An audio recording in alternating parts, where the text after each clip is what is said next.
நாம் இந்த வீடியோவில் எதை பற்றி பார்க்க போகிறோம் அப்படின்னு பார்த்தீங்கன்னா, தமிழகத்தில் டிஎன்பிசி குரூப் 4 உடைய தேர்வு முடிவுகள் எப்பொழுது வெளியிட போகிறாங்க, டிஎன்பிசி குரூப் 4 உடைய ஃபைனலான கட் ஆஃப் மதிப்பெண்கள் என்னவாக இருக்கும்.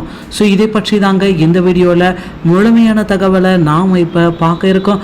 நம்ம சேனலுக்கு புதியவராக இருந்தால் ஒரே சப்ஸ்கிரைப் அண்ட் பெல் மட்டும் கிளிக் பண்ணி வச்சுக்கோங்க.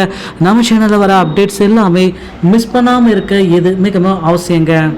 தமிழகத்தில் டிஎன்பிஎஸ்சி குரூப் 4 உடைய முடிவுகளை வெளியிடுவது குறித்து தினசரி நமக்கு பல்வேறு விதமான அப்டேட்கள் அனைத்தும் வந்த வண்ணமே இருக்கிறது.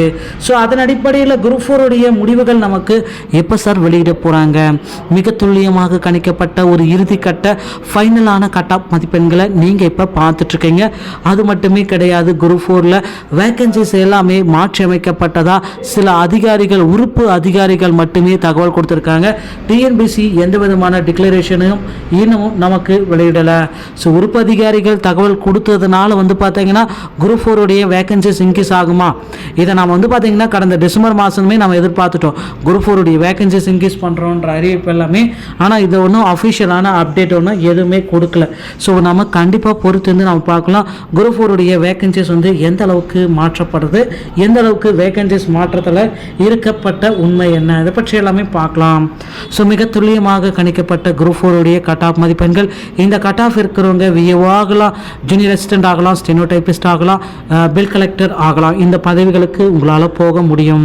ஸோ கம்யூனிட்டி வைஸாக கட் ஆஃபை நம்ம பார்க்குறப்ப ஜிடிக்கு பார்த்தீங்கன்னா 31% இடஒதுக்கீடு, ஆண்கள் மற்றும் பெண்களுக்கு 135 மதிப்பெண்கள் எடுத்திருந்தாலே போதுங்க. அடுத்து பார்த்தீங்கன்னா பிசி கம்யூனிட்டிக்கு நம்ம பார்க்கலாம் 26.5%, 130 மதிப்பெண்கள் ஆண்கள் மற்றும் பெண்களுக்கு இந்த மதிப்பெண்கள் பெற்றிருந்தாலே போதும். அவங்களுக்கு பார்த்தீங்கன்னா குரூப் 4ல் பணி வாய்ப்பு உறுதியாக கிடைக்கும். அடுத்து பிசி முஸ்லீம் கம்யூனிட்டியை நம்ம பார்க்கலாம். 3% இடஒதுக்கீட்டில் வராங்க, 125 மதிப்பெண்கள் பெற்றிருக்கணும். இவர்களுக்கு வெறும் 125 மதிப்பெண்கள் பெற்றிருந்தாலே குரூப் 4ல் ஸ்டெனோடைபிஸ்ட், ஜூனியர் அசிஸ்டன்ட் ஆக முடியும். அடுத்து எம்பிசி மற்றும் டிஎன்சிக்கு 20% இடஒதுக்கீட்டில் கொடுக்குறாங்க. 121 மதிப்பெண்கள் பெற்றிருந்தாலே போதும், இவர்களுக்கு குரூப் 4ல் பணி வாய்ப்பு உறுதியாக கிடைக்கும். அடுத்து எஸ்சிக்கு 15%, ஆண்கள் மற்றும் பெண்களுக்கு 115 மதிப்பெண்கள் பெற்றிருந்தாலே போதும், இவர்களுக்கு குரூப் 4ல் பணி வாய்ப்பு உறுதியாக கிடைக்கும். எந்த விதமான கருத்தும் கிடையாது. அடுத்து எஸ்சிஏக்கு 12% இடஒதுக்கீடு, மேலும் பார்த்தீங்கன்னா 105 மதிப்பெண்கள் பெற்றிருந்தாலே போதும், இவர்களுக்கு குரூப் 4ல் பணி வாய்ப்பு கிடைக்கும்.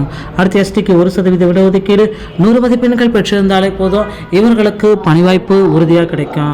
அடுத்து பிடபிள்யூடி, எக்ஸர்வீஸ்மென், டிரான்ஸ்ஜெண்டர், டெஸ்டிடியூடோ மற்றும் ஸோ இந்த கேட்டகரியில் இருக்கிறவங்களுக்கு பார்த்தீங்கன்னா எக்ஸர்வீஸ்மென் இந்த கேட்டகரியில் வரவங்களுக்கு கண்டிப்பாக 90 மதிப்பெண்கள் பெற்றிருந்தாலே போதும், குரூப் 4ல் பணி வாய்ப்பு உறுதியாக கிடைக்கும், மாற்று கருத்து கிடையாதுங்க. ஸோ டிஎன்பிசி சம்பந்தமான செய்திகளை உடனுக்குடன் பெற நம்ம சேனலோடு இணைந்திருங்கள். வீடியோ பார்த்தமைக்க மிக்க நன்றி. அடுத்த வீடியோவில் இன்னொரு செய்தியோடைய உங்களை சந்திக்கிறேன். வணக்கம், தேங்க்யூ.